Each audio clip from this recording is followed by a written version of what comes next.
I think people in this area, not only in this area, but everywhere, should choose to buy solar.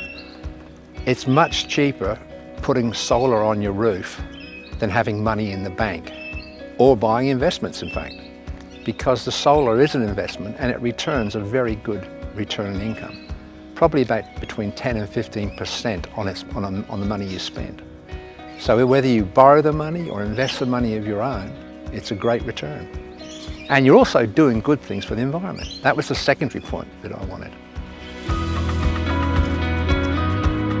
Not for me so much as my children, my grandchildren.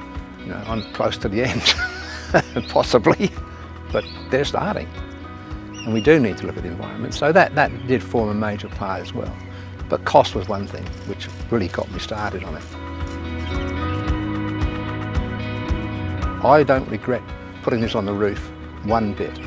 And I think I've got 5 friends who I've encouraged to put it on, and every one of them have been positive about the results. So yeah, I think it's very good.